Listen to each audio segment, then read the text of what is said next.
Good morning, natin ka na si teacher. And hindi ko pa na-check sa Shopee kung na-ship out na yung Signalite. By the way, kahapon dumating na si Paul para ikabit yung mga parts. So good job, nakabit niya yung parts.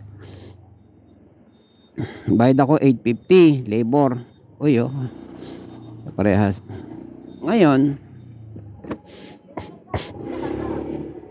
excuse me meron kami na-discover si Greg na short niya yung motor. Ibig sabihin, yung dapat babayaran niya, yung dapat ikakabit niya sa 12 volts na ikabit, yun ang delikado sa e-bike na ikabit niya sa 72 volts. Kaya napundi niya yung mga signal light ko.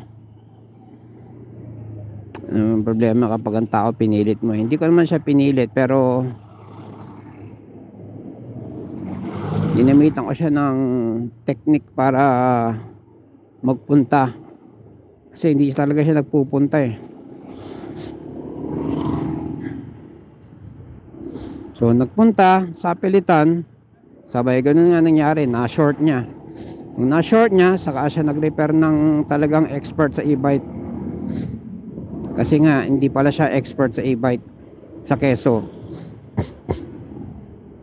Excuse. Yung kay Ma'am Aileen kasi yung e-bike niya, yung golf cart style, yung 4 ang gulong. Ang battery nun, kapag i-replace mo, bukas ng upuan, angat ng upuan, lapag ng battery, kabit ng terminal, sara ng upuan. That simple. Ito, yung keso, pagtanggal pa lang ng battery, para ka nag-opera ng appendicitis. Labas lahat ng bituka. Tapos yung mga wire na komplikahan siya. Kasi maraming mga wire doon na nakalitaw na hindi kailangan ikabit. May mga wire doon na dapat ikabit. So hindi niya alam. May mga wire doon na wag mong ikakabit sa ganitong terminal, which is nakakabit niya. Habang nagkakabit pa naman siya, panayang salita niya, itong keso na to, bla bla bla bla bla bla bla bla So syempre hindi naman ako nagtatanong, yung concentration niya na nahahati.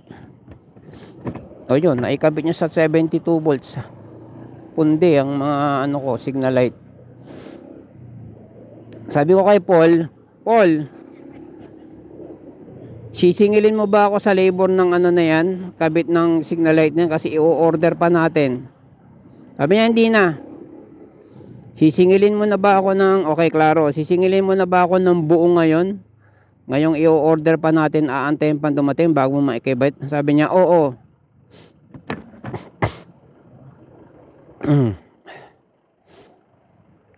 So sabi ko, bakit baka naman hindi ka na bumalik. Tapos parang nasamaan siya doon sa sinabi ko. Kasi 'di ba, yung kasi ugali ko, yun kasi ang weakness ko pagdating sa pera. Pag may naningil sa akin na tipong hindi pa tapos, maging karpintero, maging battery, maging tililing lahat, pag ako siningil, napapabayad ako. Hindi ko magawang sabihin na hindi, 500 muna, hindi pa naman tapos. Hindi ko magawang gano'n na makikipagtalo.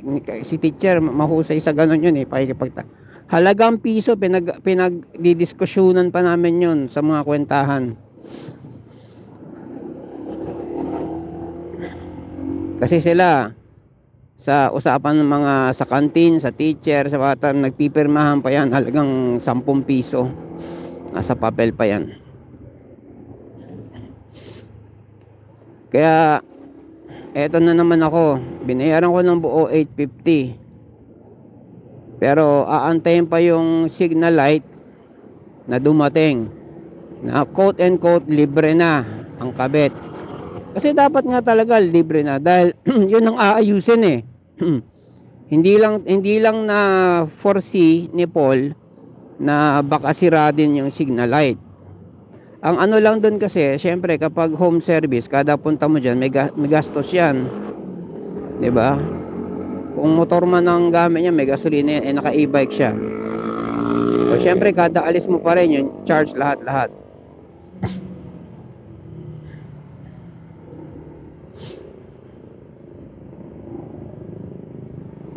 So, ito pa problema, yung signal light na katulad nito, yung signal light ng Quezon, parang pulis yun eh, kulay blue, may park light.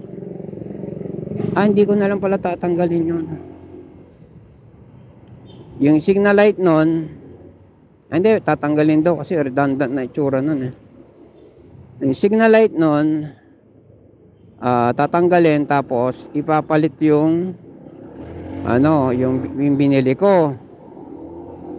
Ang problema, hindi yung nabibiling signal light, hindi na siya maikakabit yung klase ng available na signal light both sa motor shop tsaka sa Shopee hindi na siya available. Hindi yun yung klase, walang available na kagaya nung sa Quezon. Yan, so bibili na lang ako ng universal na signal light na hindi pang Quezon, nagagawan na lang ng paraan.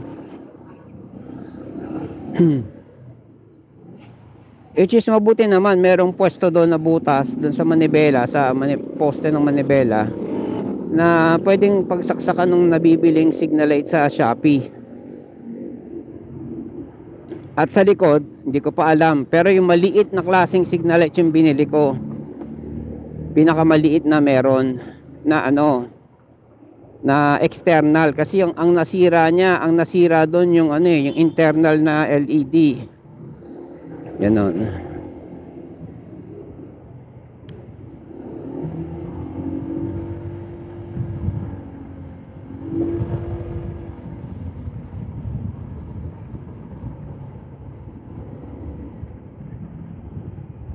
So aantayin ko ngayon yung dumating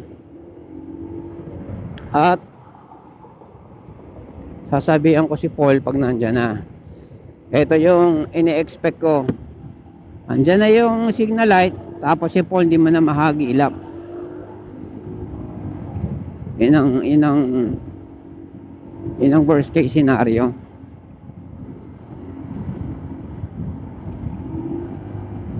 Kasi as per teacher, bayad na eh. Bayad na, ba't ka pa babalikan? Diba? Yan sa akin, syempre potential client, future client pa ako.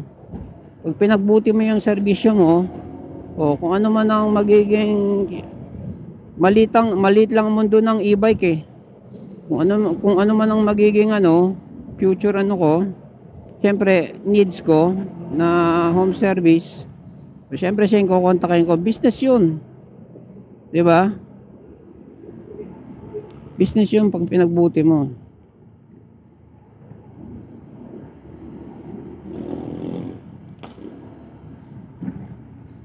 Mga repeat client, magkakaroon ka ng repeat client.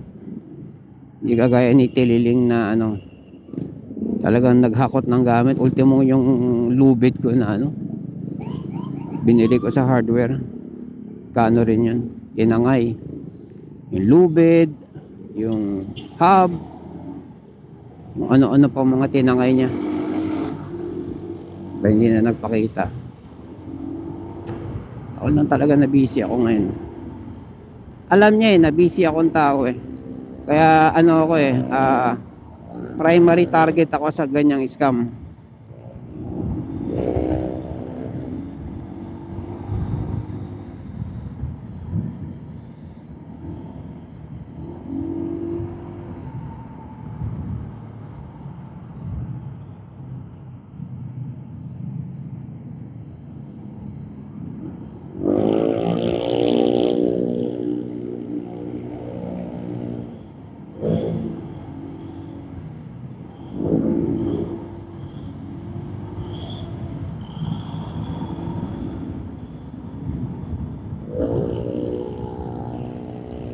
Mala, buo yung ano recording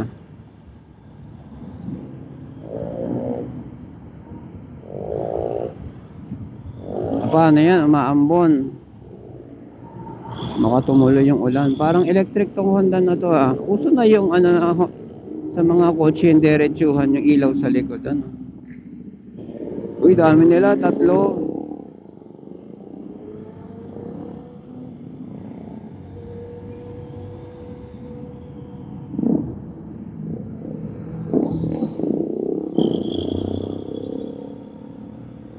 May mga hand signal sila. Wala silang communicator.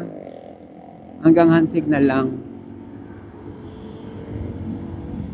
Itong communicator na to, hindi ka naman makakalayo rin kami nga ni teacher, magkaangkas lang nag-i-static pa Woo! Yung jacket niya, ganda na effect Parang Batman So naiwan pala siya.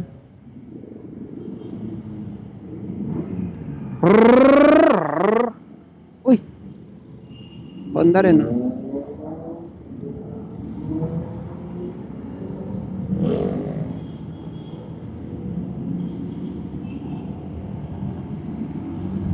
Kaya pala nauso yung seamless bra kasi ganyan bakat na bakat, lalo na may bell ka sa bra.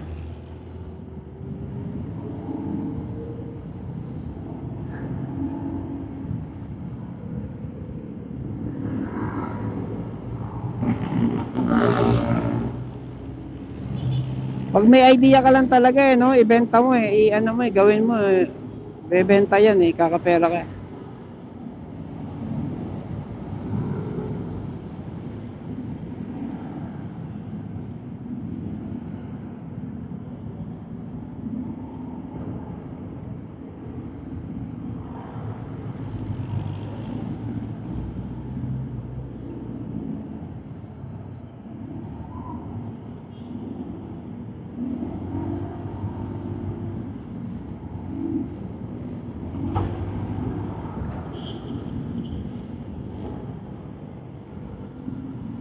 Yung mga big bike parang hindi talaga nagsisignal Isi-signal na lang nila, ibibira na lang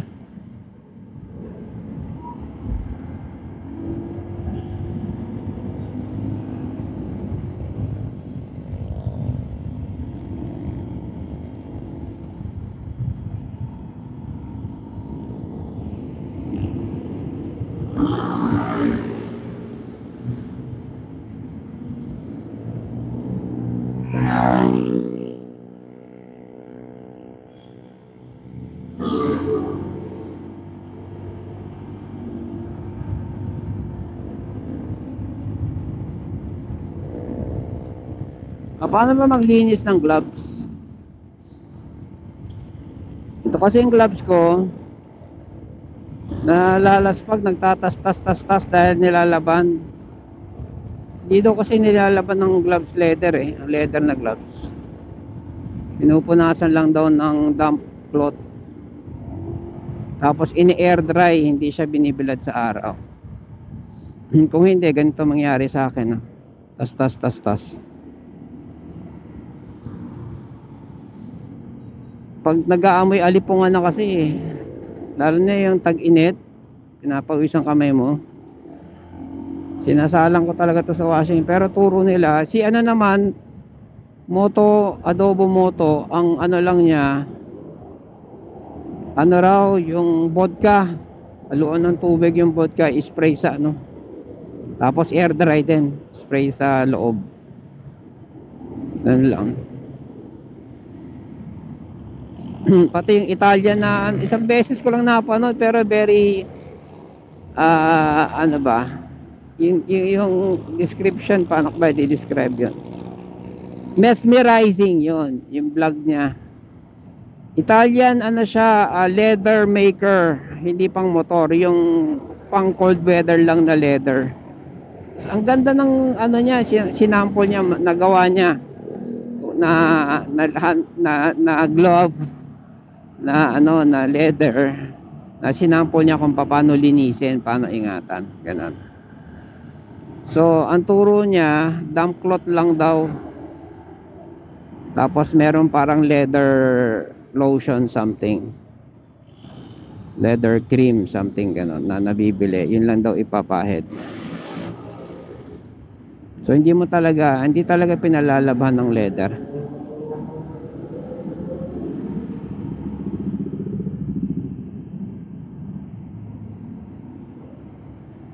Kaya iingatan mo. Huwag kakain. Nasuot yung leather jacket mo.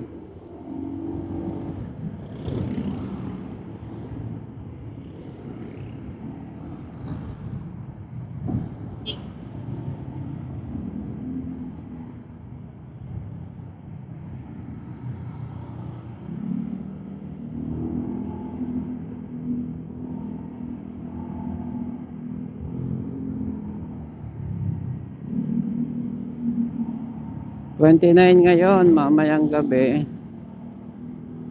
bibili ako sa Shopee ng dog food, $1.5. Hindi na ako bibili ng pampapi, mas mahal yung pampapi, parehas lang pala ng ingredients yun. Sa adult, nilalagyan lang, nililiitan lang pala nila ng cut. Kung lumamon yung mga tuta, kahit daliri mo, kaya niyang lunukin. Hindi naman sila ganun kaliit.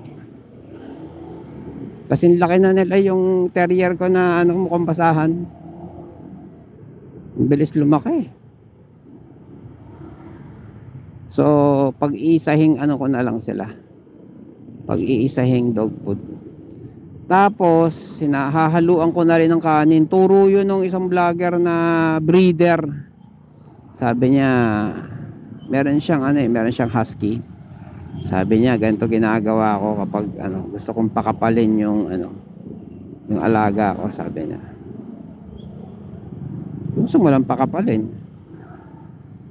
Pero kung yung alaga mo, malinwa, ang ideal niyan payat. Ang ideal niyan yung medyo kita yung ribs, tsaka lubog yung tiyan. Yun ang ideal niya. Kasi para magawa nila yung mga gusto nilang gawin.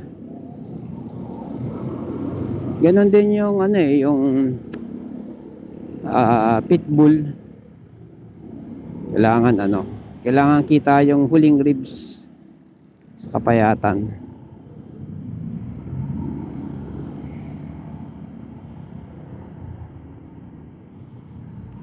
Kahit isang rib lang kita, lubog yung tiyan, yun daw ang ideal. Kasi pag mataba na, lethargic na. Tinan yung itim namin na chow chow, napaka lethargic.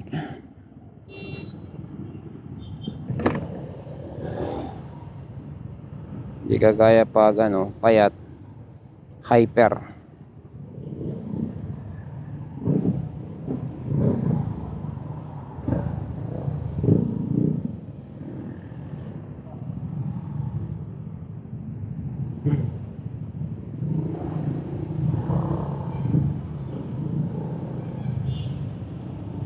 Namimiss daw ni teacher yung pinagtitinginan kami na nakakeso.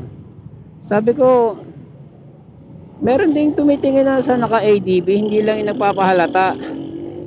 Kita mo yung pamangkin ko, nung unang kita niya dito, inagaw niya kagad. Tita, pasakay hindi pasakay angkas, pasakay paandar. Kala ko magpapapicture, pero binandera niya lang dun sa mga bisita. Tapos pagbalik niya, sabi niya, sana all naka ADB. O kita mo, mahal ng ADB.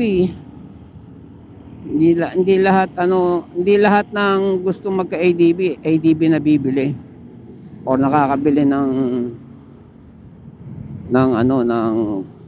brand new na ganito. Kaya sa bagay yung keso 55, malaki-laki na rin nagagastos ko doon. Pag sinuma total mo, baka malagpasan pa yung halaga nito na kasi. 55 plus 60, 110. Hindi, wag mo isama yung yung total na nagagastos hindi yung hindi yung kung ano yung nakakabit total na nagagastos. Ibig sabihin pag may pinalitan patong yon ganon. Abot na ng halaga nito na ADB na brand new. Yung hub pa lang magkano na, 17. Pangatlong hub na yon. Yung pangalawa 10 mil, kano na, 27. Battery 60, kano na, 87. Yung ginastos ko sa battery 20 plus ngayon mga 30, kano na, 107. Yung keso 55, 160. Wala pa, kulang pa yan. 160. Ano pa ba? Yung battery 35 na 160. Lagyan mo ng 165 yung SLA na battery ano pa ba mga ginastos ko doon?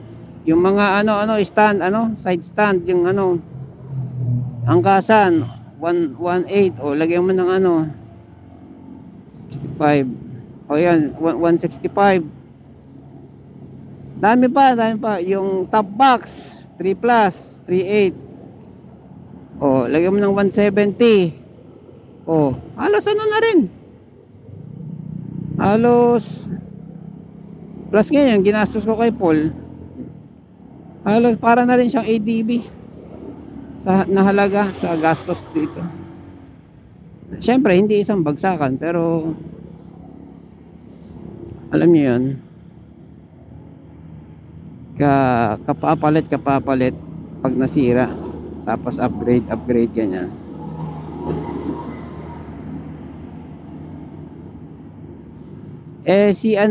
Yung controller pa pala 10,000. Mas mahal na, 180 na. Yung shock absorber 5,000. 180 po, mas mahal pa pala to 185. Yun naman naaalala ko. Sabi ko nga, sa tingin ko to kulang 200 na nagagastos ko sa keso na yan Kaya there's no way na i-abandon ko yan. Hindi ko i-abandon yung keso na yan. Ngayon meron ng ganito, magtitipid na ako sa shipping kasi mahal yung shipping di bali ng debarko.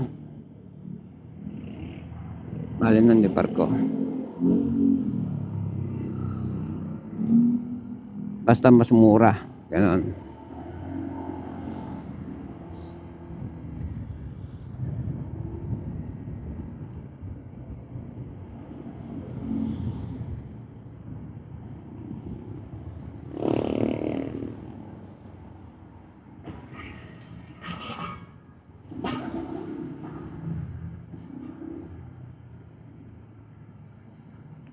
Kulang 200 na pala nagagastos ko. Yun lang man naaalala ko at the top of my head.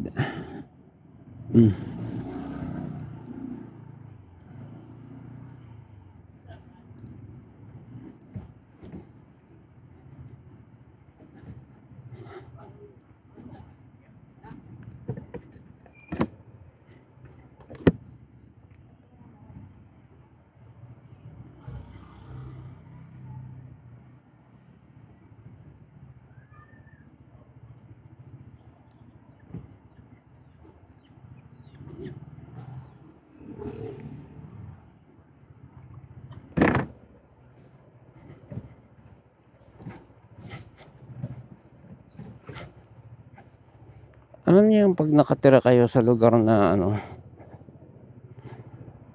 magsalita. So kami, nung tumira kami dito, binigay ito sa amin ng nanay namin, ng mother ko. Actually pinatira lang kami, pero since na tagal na namin nakatira dito, pwede mo sabihin na binigay sa amin kasi hindi naman binabawi, and namatay na rin siya.